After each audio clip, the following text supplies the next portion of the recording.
Many space companies have come into the space game to make it spectacular for humans to travel to space and even live in space, but the challenges that comes with it is more capital intensive than you can imagine. That is why SpaceX has to pay more attention to the Starship development, and the launch mount serves as a major purpose of vertically pinning the Starship before it fires up. But there have been some major iterations leading to significant integrations during the development of the launch mount to make it gallant enough to withstand the heavy thrust of 33 Raptor 2 engines during launch. What are these changes that have been made on the launch mount to make it solid enough to withstand the angry 33 Raptor engine? Let's talk more about it in today's video. SpaceX has been busy with the final steps towards the inaugural orbital launch. And, of course, it's about the launch mount, a three-leg solid infrastructure that is incorporated with the fire suppression system, but the nightmare is that the problem surrounding with this particular facility is a tough one. Even though the goal is to launch the largest rocket ever built into space, there are a few engineering touchdowns that needs to be developed on the launch mount before it will be good to go. The orbital launch mount flame trench issue, and it hasn't been able to withstand the heavy Starship for some reasons, especially when the heavy thrust from 33 Raptor 2 engines is blasted into it. It appears SpaceX wanted to simplify the design, but materials were not up to the task. SpaceX has not yet revealed to the public about how they are going to resolve the issues related to heat,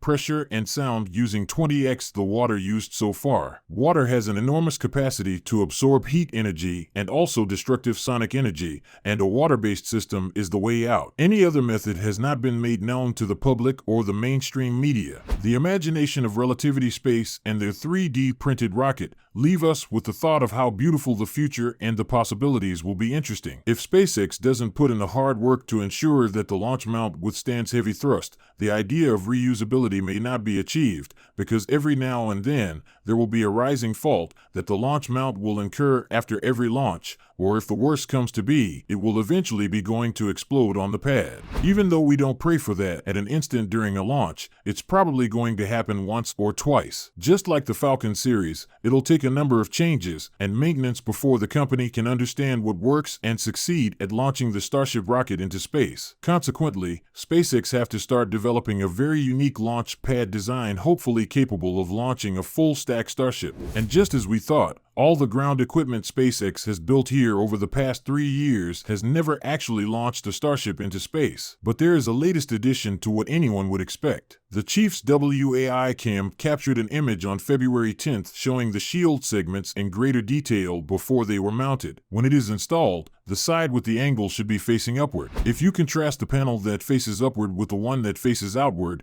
you can determine the amount of force that the OLM will be required to withstand on launch day. At the very least, that's 5 or 6 centimeters of unalloyed steel thickness used for the launch mount construction. The tasks that the SpaceX employees were assigned to complete on the hydraulic pressure units were also completed. These are utilized to control the fluid pressure within the hydraulic system, which is necessary for gimbaling the engine or controlling the thrust vector. In addition, they are already out of date despite the fact that they have never been used in an actual flight. After Booster 7, all of the controls will be implemented using electric thrust vectors. Coming back to the launch mount, we should see an extension of the blast berm next to it, in the area that has not yet been graded, and in the larger area on top, we should see another old suborbital tank farm to accommodate more and faster testing in the near future. The Starship project may have been such an over-tested event, especially in a situation where SpaceX always work on one thing or the other, fixing something every now and then, yet the Starship hasn't yet been launched into space, as some stuff is never tested.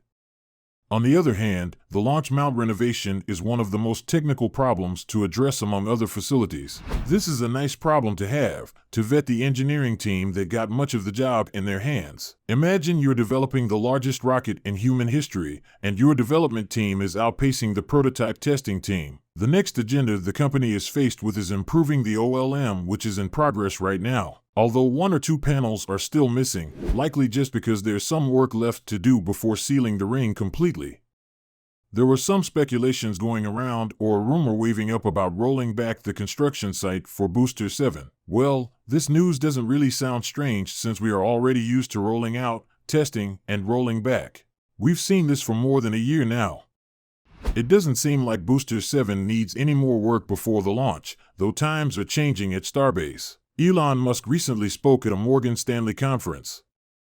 And even though he talked about some other issues the company is facing, he also had a few minutes to talk about Starship. In his words, he said, "We're getting close to our first orbital attempt with Starship, hopefully in the next month or so.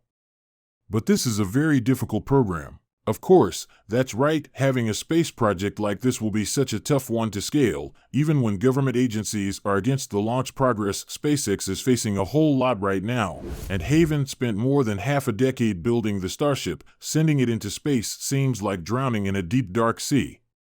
But though the FAA will come around, that we believe." Elon Musk also hinted that it will take the company a couple of more years to achieve full and rapid reusability, which is the profound breakthrough that is needed to extend life beyond Earth. As you know, reusability will lower the cost of access to space by orders of magnitude. That's one of the great achievements any civilization has to pass through from one generation to another, reserving the human right to be multiplanetary. Even though technology will make us try and try again to achieve this, persistence and keeping hope alive will make it a reality. And from one of the Fermi paradox, it reveals something similar. He emphasized that this was the most significant breakthrough required to extend life beyond Earth because it reduced the cost of traveling to space by order of magnitude. Even more, he regarded to it as one of the most major barriers that a civilization must overcome. And he's not entirely off base. At some point in the future, life as we know it on Earth will come to an end. All of us may perish from the sun's constant heat. And that may be the end of the story for Earth. We may be flushed out along with everything else that lives on Earth with us if we do not take the step of leaving the planet and eventually leaving our own solar system. This is a long way off in the future, but if we do not take this step, we may not survive. Putting all the doom sentiments aside, all of this is still very far in the future. At this point, getting humanity beyond the confines of the solar system is SpaceX's top priority, and also to develop most massive rocket that will successfully transport humans to and from space. Someone has to pay for this, and unfortunately that someone is going to be all of us. But don't think too much about it. There is another product that SpaceX has developed, which of course you've fallen in love with, and that is the Starlink. Ever since SpaceX started distributing the Starlink network around the world, it has gracefully served the purpose it was invented, that is providing speedy internet connection across anywhere you'll sit in the world. This alone indicates that Elon Musk himself has a special interest in humanity. That is why he invented a special technology that will make our lives easier. Do you think SpaceX can launch the Starship into orbit this year without blasting it into flames? They've already released a new date for the Starship orbital launch after taking care of FAA $175,000 fine. Click on the video to know more about this.